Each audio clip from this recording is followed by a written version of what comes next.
ने भी गरीब गुरुबा जो ट्रैक्टर लिए हुए हैं उनका गाड़ी चलने नहीं दिया जा रहा। आंदोलन क्या जारी रहेगा आपका? जी जारी रहेगा। इसके बाद से आज पूरे माफियाओं के खिलाफ, पूरे प्रशासन सरकार के खिलाफ आज ये आगाज कर रहे हैं ईचागढ़ वासी कि इसके बाद से और अन्याय हम लोग नहीं होने देंगे ईचागढ़ में। आज हम लोग जागरूक हो चुके हैं, जान गए हैं। ईचागढ़ में एनजीटी के नियमों का खुलेआम अनदेखी होती दिखाई दे रही है। 10 जून से 15 अक्टूबर तक बालू उठाव पर प्रतिबंध रहता है, लेकिन इसके बावजूद रात के अंधेरे में बालू लदे हाईवे सड़कों पर दौड़ते हुए नजर आ रही है। सामने आई तस्वीर कई गंभीर सवाल खड़े कर रही है। वीडियो में साफ दिखाया जा रहा है कि किस प्रकार बड़ी संख्या में बालू लदे वाहन सड़क पर चल रहा है। यदि प्रतिबंध अवधि लागू है तो फिर इनकी मात्रा में बालू का परिवहन आखिर कैसे हो रहा है, यह सवाल अब क्षेत्र में चर्चा का विषय बना हुआ है। ईचागढ़ में अवैध बालू परिवहन का मुद्दा पहले भी कई बार सुर्खियों में रह चुका है। हर वर्ष प्रतिबंध अवधि के दौरान भी बालू ढुलाई की तस्करी सामने आती रही है। इसके बावजूद समस्या पर पूरी तरह रोक लगती नजर नहीं आ रही है। इसी मुद्दे को लेकर कुछ समय पहले जेलकेम नेता तरुण महतो भी चर्चा में आए थे।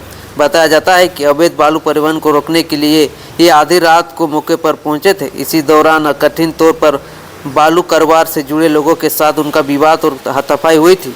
उस घटना के बाद तरुण महतो को जेल भी जाना पड़ा था।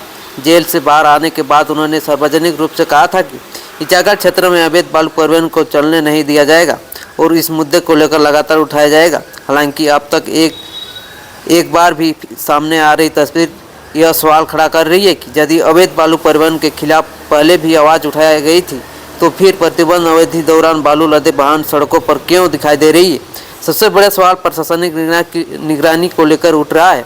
जब एनजीटी के तहत बालू उठाव पर रोक लागू है तब नियमों का पालन सुनिश्चित करने की जिम्मेदारी किसकी है, और अब यदि नियमों का उल्लंघन हो रही है तो फिर कार्रवाई कब होगी।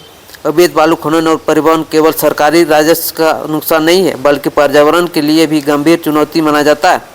लगातार वह अंतरित बालू निकासी से नदी तंत्र और प्राकृतिक संतुलन प्रभावित होने की आशंका बनी रहती है।